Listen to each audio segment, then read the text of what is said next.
Assalamualaikum warahmatullahi wabarakatuh. Ketemu lagi di channel aku Belajar. Kali ini kita berbagi pengetahuan tentang sel. Apa itu sel? Nah, sebelum kita lanjut jangan lupa untuk like, subscribe, and share.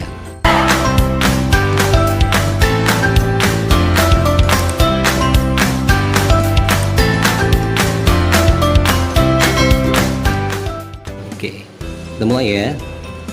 Kita batasi dulu definisinya. Apa itu sel? Nah, sering pasti kalian tahu ya, yang namanya sel itu merupakan unit terkecil penyusun makhluk hidup atau tingkatan struktural terendah yang memiliki seluruh sifat kehidupan seperti reproduksi, pertumbuhan, perkembangan dan pemanfaatan energi, serta respon terhadap lingkungan dan homeostatis serta adaptasi terhadap lingkungannya.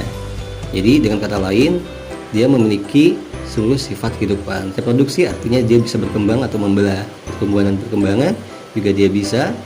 Kemudian selain itu respon terhadap lingkungan, merespon, dan homeostatis adaptasi terhadap lingkungan. Oke, seperti itu ya. Paham? Oke, kita lanjutkan dengan penemu sel dan teori sel. Mungkin kita bertanya-tanya, siapa sih yang menemukan sel dan teori bagaimana? Nah, gitu. Nah, orang yang pertama meneliti tentang sebuah sel yaitu Robert Hooke pada tahun 1665. Dia mengamati sebuah sel gabus dari dinding sel tumbuhan mati. Dari hasil pengamatannya dibuatlah istilah dengan selula, yang artinya kamar kecil. Kemudian pengembangan tentang sel itu dikembangkan kembali oleh Anthony van Leeuwenhoek sekitar tahun 1674. Ya, dia mengamati sel hidup alga Spirogyra dan bakteri seperti itu. Jadi dia orang pertama yang mengamati sel hidup. Nah, dari pengamatannya terdapat beberapa ukuran sel. Nah, secara umum ukurannya sekitar 1 sampai dengan 100 mikrometer. Nah, yang pertama contohnya sel hewan yaitu kurang lebih 20 mikrometer. Kemudian ada sel tumbuhan itu kurang lebih 40 mikrometer dan sel amoeba 90 sampai dengan 800 mikrometer. Jadi lebih besar ya sel amoeba ini. Nah, biasanya pada saat di SMP kalian pernah mengamati sebuah sel dengan menggunakan mikroskop. Kenapa mikroskop? Karena sel itu mata artinya tidak bisa dilihat secara langsung, harus menggunakan alat bantu pembesaran yang disebut dengan tadi mikroskop. Nah, mikroskop yang digunakan biasanya mikroskop cahaya seperti itu. Namun untuk meneliti lebih dalam lagi, lebih detail lagi, digunakanlah mikroskop elektron seperti mikroskop elektron transmisi atau yang disebut dengan TEM. Kemudian ada mikroskop elektron payar atau SEM gitu ya. Nah, bedanya kalau elektron transmisi ini yaitu dia untuk lebih melihat yang istilahnya untuk mengkaji struktur ultra internal sel, sedangkan mikroskop Payar ini digunakan untuk mengamati permukaan spesimen seperti itu ya. Kemudian kita lanjut tipe sel. Nah, dari hasil pengamatannya terdapat beberapa tipe selnya. Secara struktural terdapat dua tipe sel yaitu sel prokariotik dan sel eukariotik. Pertama ada sel prokariotik. Nah, prokariotik artinya pro sebelum dan karion artinya inti.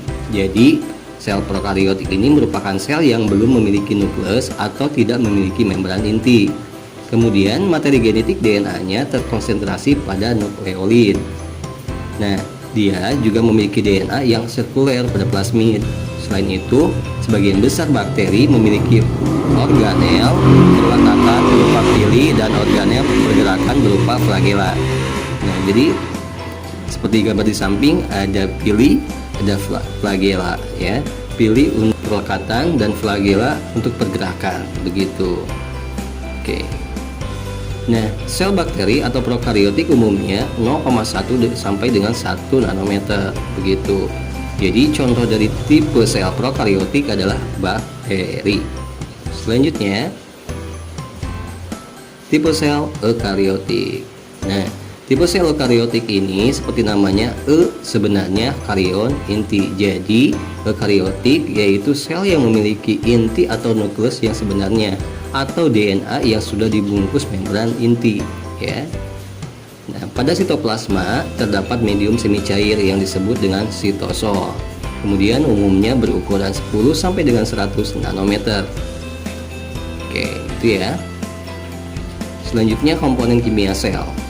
Nah, secara umum komponen kimia sel itu terbagi atas beberapa. Ada dua ya. Ada mikromolekul, ada makromolekul. Molekul kecil dan molekul besar.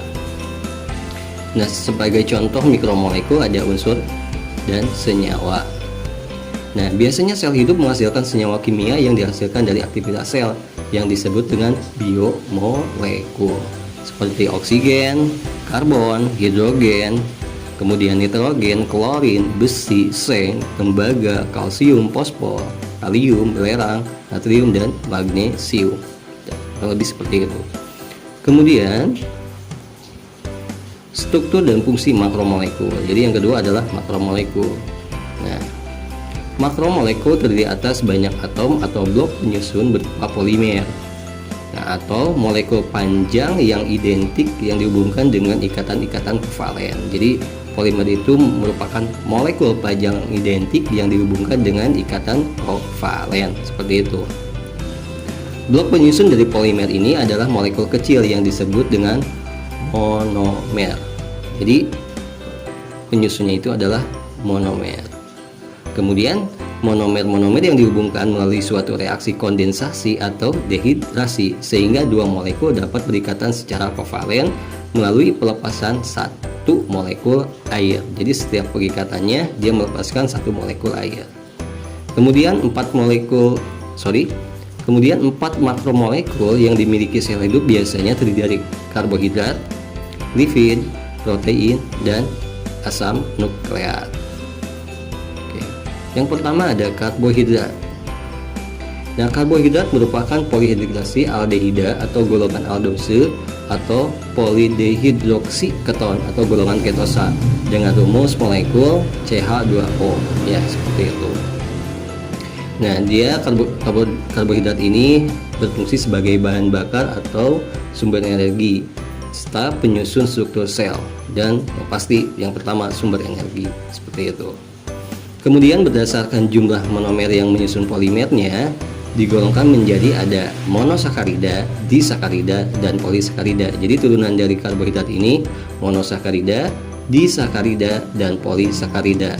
Satu monosakarida misalnya dia gula tunggal, jadi hanya satu gugus gula. Nah, penamaannya ini berdasarkan dari berapa banyak jumlah atom C-nya, seperti triosa terdiri dari 3 atom C, pentosa 5 atom C, heksosa 6 atom C. Sedangkan yang kedua disakarida, yaitu terdiri dari 2 monosakarida. Nah, contoh turunannya ada maltosa yang terdiri atas 2 glukosa, selobiosa hasil dari hidrolisis selulosa ditambah 2 glukosa, kemudian ada laktosa 1 glukosa ditambah 1 galaktosa, dan sukrosa tersusun atas glukosa dan fruktosa. Kemudian yang terakhir ada polisakarida, yaitu terdiri dari ratusan sampai dengan ribuan monosakarida. Nah, fungsinya sebagai materi simpanan yaitu berupa pati dan amilum. Yang kedua, fungsinya sebagai materi pembangun yaitu berupa selulosa dan zat kitin. Kemudian yang kedua, lipid. Nah, lipid ini berfungsi sebagai komponen struktur membran, cadangan bahan bakar, serta lapisan pelindung, dan komponen vitamin dan komponen hormon. Jadi fungsinya ini banyak ya. Pertama ada tadi sebagai komponen struktur membran, cadangan bahan bakar, lapisan pelindung, komponen vitamin, dan komponen hormon. Nah, si lipid ini bersifat hidrofobik, atau artinya tidak memiliki afinitas atau ketertarikan terhadap air. Jadi biasanya kalau Anda misalnya mencuci lemak, biasanya agak terpisah antara air dengan lemak tersebut. Kenapa? Karena itu tadi ya, dia tidak memiliki ketertarikan terhadap air. Oke. Nah, lemak atau fosfolipid dan steroid merupakan lipid yang paling penting bagi makhluk hidup. Senyawa lipid yaitu sphingolipid, lilin karotenoid atau bahan vitamin A, dan limone dalam minyak lemon, seperti itu. Kemudian kita lanjutkan ke protein. Nah, protein sendiri itu merupakan komponen penyusun sel. 50% dari bobot kering sebuah sel. Jadi setengahnya itu komponen penyusun sel, si protein ini ya. Oke, fungsinya sebagai dukungan struktural, penyimpanan, pergerakan, transport substansi, pengiriman sinyal enzim, dan pertahanan melawan substansi asing. Protein dibangun dari 20 jenis asam amino. Nah, asam amino merupakan molekul organik yang memiliki gugus karboksil dan amino. Polimernya disebut dengan polipeptida. Ya, polimernya disebut dengan polipeptida. Oke, satu protein biasanya terdiri dari satu atau lebih polipeptida. Paham ya? Yang terakhir ada asam nukleat. Nah, asam nukleat ini berfungsi sebagai tempat penyimpanan sifat individu yang diwariskan, penyimpanan energi, dan koenzim. Nah, selain itu asam nukleat juga merupakan polinukleotida, yaitu suatu polimer yang satuan penyusunnya merupakan nukleotida. Dan nukleotida biasanya terdiri atas nitrogen, pentose, dan gugus fosfat. Nah, ada dua golongan basa nitrogen, yaitu primidin yang terdiri dari timin, sitosin, dan urasil, serta purin yang terdiri dari adenin dan guanin. Nah, biasanya timin ini dilambangkan dengan huruf T besar, sitosin dengan huruf S besar, dan urasil huruf U besar. Sama dengan purin juga pada adenin itu dilambangkan dengan huruf A besar dan guanin huruf G. Berdasarkan jenis nukleotidanya itu terbagi atas dua, ada asam rinobukleat atau yang sering disebut dengan RNA, dan asam deoksirinobukleat atau yang disebut dengan DNA. Nah, ada tiga jenis dalam RNA, yaitu mRNA yang berfungsi sebagai pembawa pesan, ada rRNA yaitu terdapat dalam ribosom, dan cRNA yaitu untuk transport asam amino. Oke, terima kasih sudah menonton, semoga membantu video struktur dan fungsi sel di video selanjutnya ya. Jangan lupa untuk subscribe, like, and share agar kamu dapat notifikasi video selanjutnya. Wassalamualaikum warahmatullahi wabarakatuh.